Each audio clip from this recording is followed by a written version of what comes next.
just overall thoughts on Kansas State and the challenge that those guys present to your defense. Yeah, so obviously that's a great team. They got a lot of great assets, great pieces. Very fundamentally sound. So we're just looking forward to a great challenge. It's a great opponent. And then, what are the challenges of facing an athletic quarterback? 'Cause the first 2 weeks you guys have played those kind of guys. So how hard is it? What challenges does an athletic quarterback present to your defense? I would say the biggest thing is just controlling the pocket in terms of us, and that's just general. So you want to stop his legs. Jason? From both of you, from your experiences going into a hostile road environment, how does your mindset or approach have to change, if at all? Personally, I don't think there. My bad. No, go ahead. Personally, I don't think there's too much change. I mean, you want to treat every game the same. We're always here for each other, whether we be home or away. So. Yeah, I mean, like he said, just treat every game like the same. Treat every opponent like the same. Don't overestimate or underestimate an opponent. Just go in there with the same mindset, and I feel like you should be good. Brian and Justin. Say, how have these first two games been? I don't think you came off the field this last game, and very rarely in the first game. How are you feeling in terms of your stamina and all that? I feel like I'm good stamina-wise. Just during practice, we don't really do like conditioning really after practice. That's more of a Keenest thing is just running to the ball, like no matter where it's at. We do like long whistling practice, so wherever the ball is, we have to get to it, throw an uppercut. So I feel like I'm in good shape. Justin and Michael. There were a bunch of missed tackles in the Mexico game. You guys cleaned it up in the second game. How did you guys address the missed tackles from week 1, week 2? I feel like, we met as a defense and said we just got to clean up a few things, mostly, especially the, personal fouls we had, because, that's not our brand of football. We're going to get out there and everybody just swarm to the ball. So if one person misses a tackle, other 10 people are going to be right there, right behind you. And how hard is it to simulate live tackling in practice? And do you feel like missed tackles that will get cleaned up the more that you guys play games this year? Yeah, I think doing our just little things, right? Like our double uppercuts, being intentional about how you do it, really trying to bring your hips through with it. So little things like that help you get right in terms of tackling. It's just your intention behind everything you do. Michael and Jason. One question for each of you. For Tay, when you sat down with Coach Gonzalez and looked at your film from week 1, what could you learn from that, your individual reel that you could take, that you took into week 2? Some things you were able to improve on? Yeah, I would definitely say, just going out there and playing loose. It was my first game ever starting in, so definitely had some nerves, but just going out there and playing loose and just doing my 111. Don't go out and try to do something else. Just doing my job, and I trust the man next to me is gonna do his job. Trey, for Trey, I was watching the Manning cast the other night. Coach Belichick was on, and they were asking him what's the key for pass rushers against a mobile quarterback, and he said don't run past the quarterback. How much emphasis are you guys putting on this week in terms of your rush lanes, your rush discipline, and that sort of thing as defensive ends? Yeah, when you have a mobile quarterback, kind of like what I was saying earlier, that's the plan. Like you got to press the pocket, keep them in there, be strict to your lanes, and just be smart. Jason. Trey, kind of going off what Michael said, is there anything you can take away from facing Dan Pierre in the New Mexico game with his mobility and apply to this one, or is their quarterback run game pretty different? He was a great competitor. I think that was great for us to see early on. So we kind of got a taste for it already, and we're going to be working hard to make sure we get it all cleaned up and fix it this one. Back to Michael and Justin. Tay, when you're out in the field or you're in the meeting room, what are some of the things that you talk about with Manu? What are some teaching points that Manu is able to bestow upon you? I would say the main thing is just he tells me to just be vocal, because I'm not a huge outgoing talking person, but whenever I get on the field, he wants me to just be loud, be vocal, just even if it's just the smallest thing that'll help him. Just being out there talking, that just gets us more comfortable, helps our chemistry, and let's just go play free out there. Justin. For Tay, as someone who's been a part of the build-up, how nice is it to see Arizona football attached to the longest active winning streak in college football? That's I mean, that's definitely cool. Just seeing we have the longest active winning streak right now. I mean, we're just focused on this game, and hopefully we can keep that going. Michael and Brian.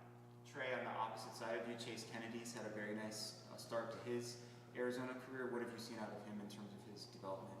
Chase is a great player, man. Since he's got here, he's just been working hard and learning everything and applying all his techniques, and you see him showing up. So he's a great player. And then, there were a couple third down situations where they moved you inside this last game. What do you like about that? And do you feel like your size and your skill set, or you can show that kind of versatility? Yeah, I personally don't mind. Whatever you got to do is what I'm going to do. So, I'm confident enough that I can get it done up front. Speed, power, just play football. Brian. For either of you, what have you seen on film from Kansas State's running back? I think he's also their leading receiver. What's going to be the most difficult to deal with on him? I think he's a great player. He's just overall like a great all-around back. He can catch the ball, run downhill. It'll definitely be a great challenge to go against him this week. Michael. The other day, I was asking Coach Brennan about you, Trey, and I said, what was the biggest reason that you kind of exploded like last year, kind of your breakout year? And he said it would have happened the previous year if you hadn't been injured. Do you agree with that? You think you're kind of on track to breaking out the previous year? I would like to say so, yes, but the thing is, we don't get to go back and change it, so I try not to think about things like that too much. What do you think is the biggest reason that you were able to kind of have so much more production last season and carry it over into this season? I would say the older guys, the guys above me that were playing, they taught me a lot before they left, and you have to be willing to absorb that information as well, right? They can tell you everything, but if you don't want it for yourself, then it's not really going to take you far. So, go ahead. Were there some specific guys at San Jose State who played that role? Yeah, Junior Fajoko and Cade Hall. I would say those were my two biggest mentors. They taught me just the discipline of everything, the technique, the mindset behind it. So I give a lot of credit to those guys. Justin and Brian. And with that, is it easier to take their advice knowing how successful they are? Because weren't those guys Oh, yeah. like all conference players? Yeah, of course. I watch them do it every day. So I'm like, man, I want to be those guys. I want to be the best. So I've got to learn from the best. You feel me? Question for both. You guys have any like pregame rituals or some things you do on the road to calm your nerves? I don't think I have any like pregame rituals. I usually just listen to music before the game, chill music, try to like calm me down and things like that. Yeah, I'm pretty much the same way. Just listen to music, think about what I got to do, and relax. Is there go-to songs or artists that you listen to? I usually listen to some like raw wave or like some R&B to like calm me down, something like that. I'm a shuffle guy. I'm bad with the music lately. So it could be anything. It could be a range of things. Last question to Brian. Trey, 2 games in, how do you feel the overall defensive line rotation is working, both in terms of keeping you guys fresh and having almost every play or every series you're next to someone different? Yeah, it's been cool. We're prepared for anything. So everybody's preparing like a starter. We got 3 groups of ones. There's no 1s, 2s, 3s. We're all ones. So we could all rotate at any time and trust that the guy next to us is going to do what he has to do. I don't think that's an issue. All right, that's our time. Thanks, guys. Awesome. Thank you, guys. Thank you guys so much.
Brennan said that just seeing so many red jerseys in the frame was what stood out to him the most about the defense in week 2 versus week 1.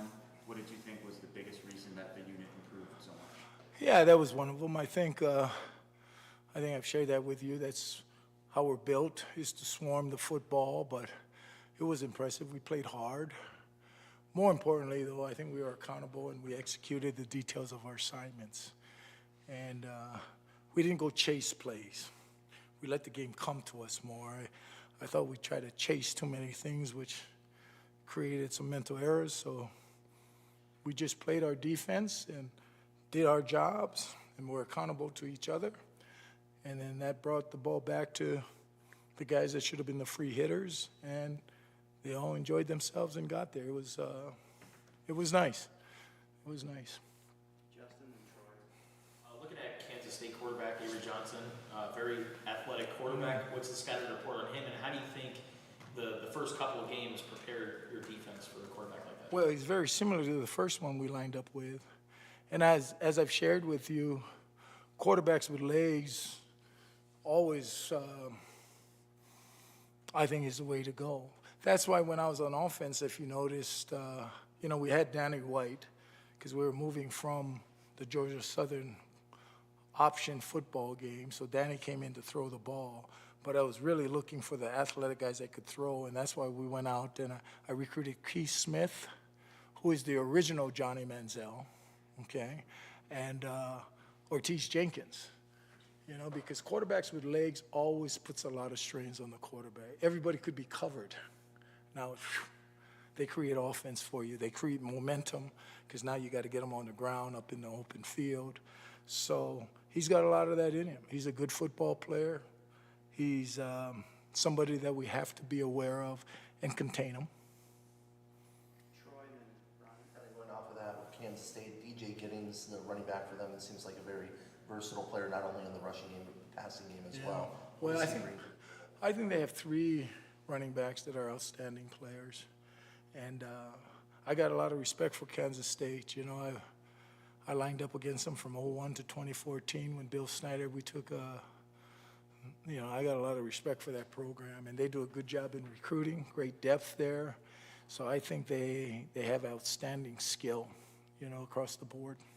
And then kind of going off of that, since you played, coach games at Kansas State and been in that type of environment, what have you told your defense about playing on the road in Manhattan and going into that environment? Yeah, I think it's like any place when you go on the road. It is a good environment to play in. They've got they're like everywhere. There's a home field advantage there. It's going to be a lot of fun. It's going to be loud. They're going to be excited. I think we're now in a situation where we don't sneak up on anybody. We'll get everybody's best shot, and that student body will be ready, much like when I went up there with other universities I coached at. Brian and Jason. With the crowd noise that you guys have been pumping in practice and then trying to still call in plays, how important is it to make sure that the communication, not just from your staff to Jacob, but then Jacob to everyone else with all that noise? Yeah, I still think you have to use the hand signals and that being part of it. And everybody has to be clued in. It's a shorter week, but you've heard me talk about the mental game. We all have to be clued into what's going on. So I think that's a bigger thing for the offensive side of the football, the communication aspect of it, because for us, we'll use a lot of visuals. We do use some of the verbal, like you say, and if we're having problems with it, then we'll have ways to get things communicated to our guys. Jason and Michael. How would you assess the play of Owen Goss, just in general, what he brings to the defense? Well, what I thought, this was your classic game of next man up.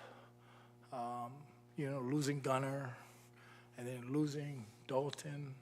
You just always have to be prepared. I thought he came in and did a phenomenal job, but that's why you just always got to be ready to be called upon. And, being a backup anywhere, the expectation level is, You know, you try out there, the expectation levels, yeah, you only got 25% of the practice reps, but we expect you to play like the starter. And I thought he came in, played hard, was very active, did his job. You know, there was no negative plays. Was he perfect? No. But, you know, no matter what, whether it was after the New Mexico game, I think somebody asked me the question, yeah, we got to play better next week. If you were to ask me that question after the Oklahoma game, I would have said, yeah, we have to be better. I mean, every week you just got to continue to be better, and that's how the standard keeps moving in the right direction. You were at Texas when Vince Young was at Texas. Yes. What was it like to practice against him and then to watch him play? Oh, gosh. Just happy he's on our side, you know. So, but we had a great football team there. I think arguably one of the, when you throw out who's the best football teams ever, I think that 06 Rose Bowl team of Vince Young, and, you know, I had 3 first-rounders, a second-rounder, and a fifth-rounder in the secondary, and the fifth rounder should have been a second-round, played 10 years, started for the 49ers in the Super Bowl. You know, he just played his senior year hurt. So we just had a great team. But working against VY when he was a freshman was just a great look for us. And that's what we try to instill with these guys here too. But it was always fun. So we averaged 50.3 points a game that year. So it's pretty comforting that if we could just hold them to 7 touchdowns, we could win. And then we lined up against USC in the national championship game. And we were second in scoring that year because USC averaged 50.4. So I was like, holy cow, maybe that 7 touchdown thing might happen. Not really. I knew it was going to be a hell of a game, and it was. That SC Texas game was a lot of fun to be part of. With their running backs and just their system, is there an opponent, whether it's this year or last year, that their offense reminds you of? You know, the quarterback's legs is the biggest thing. So the Pac-12, you know, the young man that was at Washington State that's now there was very elusive in the pocket that kept plays alive. He's a little bit of that. He's much more like the young man at New Mexico, you know, where when he gets into the open field, this one's faster than the other one. The other one had just really quick feet, you know, very elusive. But this one can get downhill and hurt you with his legs. So nobody really jumps off the screen from a year ago, but, you know, I have lined up with guys like this. You know, a young RG3 was like that, you know, where he would run 4.3.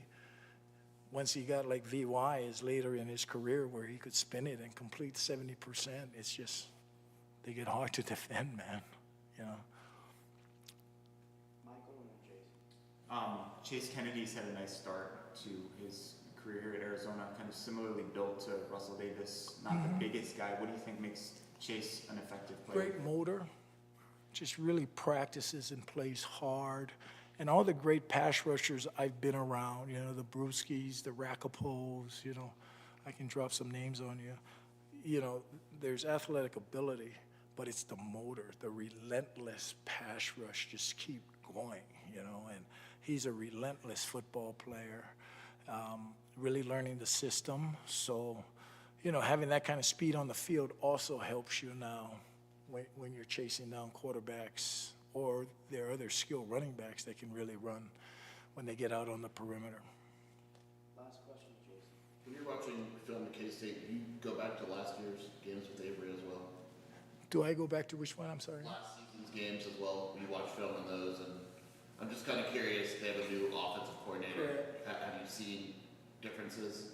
Well, you know, that's where you always go. Like the opener had a brand new offensive coordinator, so you have to go search where they've been, what staffs have they been on, when he was when he wasn't the OC, who influenced them, you know, so you have to keep digging. Last year, in fact, their offensive coordinator went to A&M, Colin Klein, we lined up with. He was a heck of a football player. So I still see I see some of Bill Snyder's influence still on that program with what they do. So yeah, we had to go back and look to see what's been carried over this year when there's a different signal caller. But I think we just still have to trust these first 2 games and see where we're at, much like probably their defensive coordinator is doing with us. They had to go back and see what Dino's done in the past, Brennan and that group's done in the past. What have we done here with Noah?